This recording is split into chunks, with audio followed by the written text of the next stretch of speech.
无意义的活着是很快乐的，你知道吗？人生所有的痛苦，恰恰都来自于那些在这个时代被捧上神坛的意义。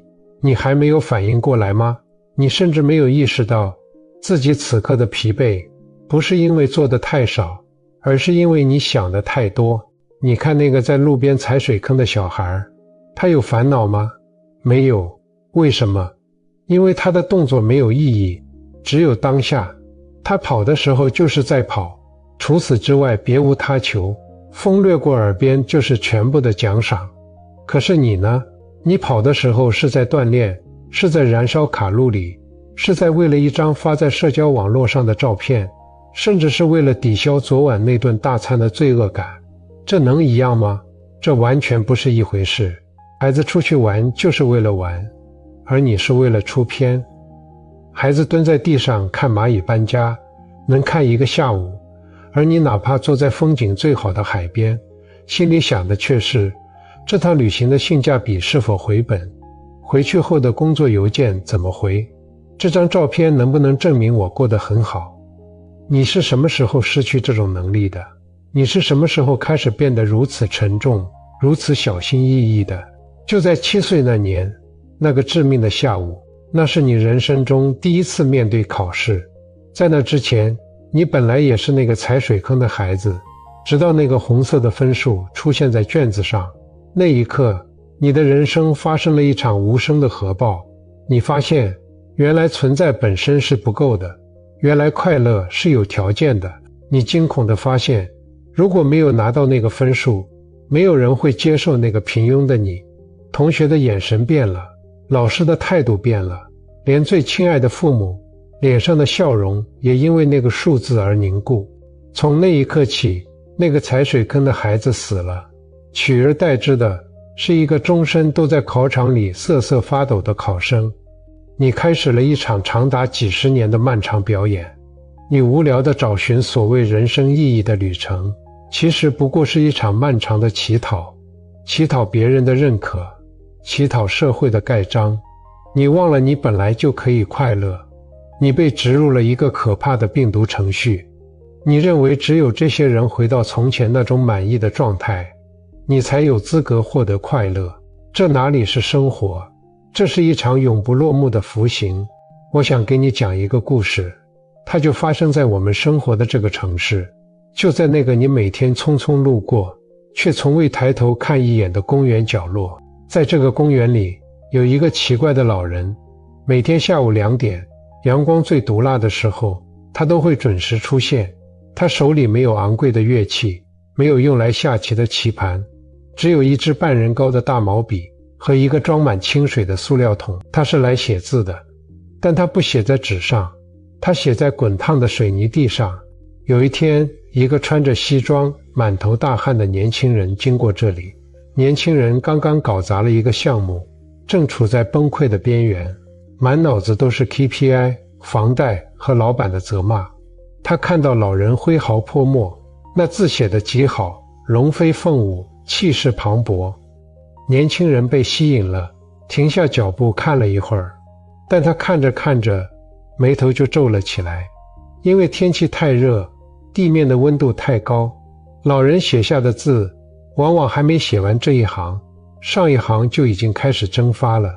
那绝美的书法在阳光下只能存活短短的几十秒，然后就消失得无影无踪，只留下一块灰白干燥的水泥地。年轻人终于忍不住了，他焦虑地问老人：大爷，您这图什么呢？这字写得这么好，可是留不下来啊。您应该买那种宣纸，写好了裱起来，那才叫作品，那才有价值，甚至能卖钱。您现在这样，岂不是白费功夫？这一切有什么意义呢？老人停下手中的笔，抬头看了看这个焦虑的年轻人。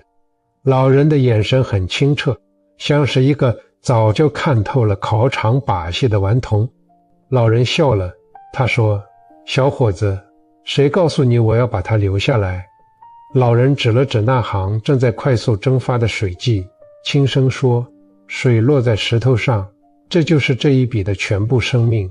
它湿润的那一刻，我就已经爽到了。它干了，就是它走完了它的一生。如果我非要把它留下来，我就得找纸、找筐、找地方挂，还得担心它会不会发霉，会不会被虫蛀，以后留给谁。那样我就不是在写字了，我是在伺候这幅字。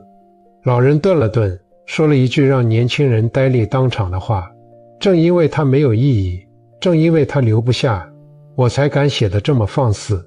你活得那么累，是不是因为你想留下的东西太多了？年轻人愣在那里，看着地上的字迹一点点消失，突然感觉心口像被重锤击中。那一刻，年轻人看到了自己。我也看到过我自己。记得几年前，我受邀去一个很重要的场合做演讲。为了那场演讲，我准备了整整3个月。我翻阅了无数的典籍，修改了无数遍逐字稿，甚至对着镜子练习每一个手势。我告诉自己，这很有意义，这是我职业生涯的里程碑，我必须完美。演讲那天，我站在台上，聚光灯打在脸上，我看不清台下的人，但我能感觉到那种审视的目光，就像7岁那年我拿着试卷坐在考场上一样。我开始说话，但我听不到自己的声音，我脑子里全是杂音。这句话是不是太浅了？那个观众为什么皱眉？我现在的姿态够专业吗？我讲得非常流畅，没有犯一个错。结束后，掌声雷动。这看似是一场巨大的成功，但是回到后台，我瘫坐在椅子上，感到的不是喜悦，而是一种深不见底的虚无和恶心。我意识到，刚才在台上的那个不是我，那是一个被精心设计出来的产品。我为了那个所谓的意义，为了那个完美的形象，谋杀了当下的自己。我在台上度过的那1个小时，对我的生命来说是死去的。我依旧活在那个7岁那年的考场里，战战兢兢地填写着社会给我的答卷，生怕写错一个标点符号。你也一样，对吗？让我们看看现在的你，你被困在了一张巨大的网里，这张网的名字就叫做意义。你看你的手机，每一个红点，每一次震动，都是这张网在收紧。你发一条社交动态，如果没有人点赞，你会失落，甚至会删掉它。为什么？因为在你的潜意识里，没有获得社会评分的生活片段是无效的，是没有意义的。你把你的一生变成了一座用来展览的博物馆，而不是一个用来居住的房子。你看你的感情，你是不是也在努力扮演一个好伴侣、好父母的角色？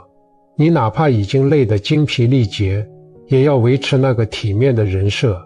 你不敢表达真实的愤怒，不敢展示你的软弱，因为那样不符合预期，那样会破坏关系的大局。你为了维持这段关系的意义，牺牲了关系里最真实的连接。我们都活在满意之城，这是一座由别人的期待堆砌起来的城市。我们拼命地往上爬，以为爬得越高，就能获得越多的自由。我们告诉自己，等我赚够了钱，我就去过自己想要的生活。等我升了职，我就能松一口气。别傻了，这是一个谎言。这张网是活的，你越挣扎，你越努力去满足它，它就收得越紧。经年累月，满意越来越多，网越来越密。你以为你在编织锦绣前程，其实你是在作茧自缚。你被包裹在厚厚的意义里，在这个茧里，你越来越看不清外面的世界，你甚至快要忘记了呼吸的感觉。此时此刻，我不需要你做什么惊天动地的大事，我不需要你去辞职，不需要你去出家，不需要你把家里的东西都扔了，我只需要你做一件事，哪怕只有1分钟。现在，请你放下手机，或者你就拿着手机，但是把目光移开屏幕，看向你身边的任何一样东西，也许是一个杯子，也许是一棵树，也许是地板上的一束光。看着它，你的大脑马上会跳出来告诉你，这是一个宜家买的杯子，20块钱，或者这棵树该修剪了，或者地板脏了，该拖地了。停，把这些念头全部推开。那是意义在说话，那是那个考生在做阅读理解。我让你只用眼睛看，就像那个7岁以前的孩子一样看。看那个杯子的曲线，光线是如何在它表面弯曲的。不要给它贴标签，不要评判它贵不贵，美不美，只是看着它的存在，看那束光，看尘埃在光里跳舞。他们跳舞有意义吗？没有。他们是为了给你看才跳舞吗？不是，他们就是在那里，仅仅是在那里。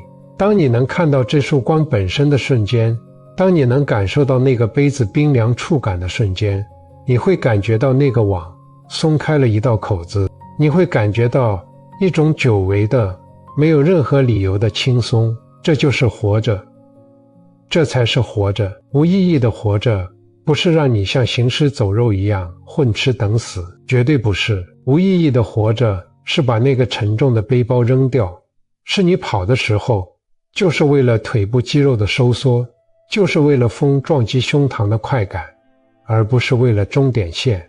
是你爱一个人的时候，就是为了看着他的眼睛，而不是为了他能给你提供什么保障，或者你能不能在他面前扮演完美爱人。你要明白，人生不是一场考试，人生是一场游乐场。当你把必须有意义、必须有结果、必须让人满意这些紧箍咒摘下来的时候，你才会发现，原来空气是甜的，原来你一直都拥有自由。人的觉醒有时候就是那么简单。当你突然发现，你这几十年来始终活在7岁那年考试成绩出来的那个下午，你就醒了。你突然想起来了，你不是那个拿着不及格试卷的孩子，你也不是那个等待审判的罪人。那些审判你的人，那些给你打分的人，他们自己也困在网里，他们自己也在发抖。好了，不说了，多说无益。道理你都懂，但是道理救不了你，只有你自己能救你自己。现在在心里闭上眼睛，想象你面前有一张巨大的灰色的网，上面挂满了别人的期待、父母的眼神、社会的标准、银行卡的数字、未读的消息。它勒得你透不过气，伸出你的手，撕开它，用力撕开它，哪怕只是撕开一个小口子，钻出去，去外面，去找到当年那个在考场门口哭泣的小孩，走过去，蹲下来，抱住他，告诉他，别哭了，那张卷子不重要，它是废纸，你是对的，快乐是对的，玩是对的，是他们错了，是这个世界错了，带他去踩水坑，现在就去。订阅我的频道，一步见山，见自己。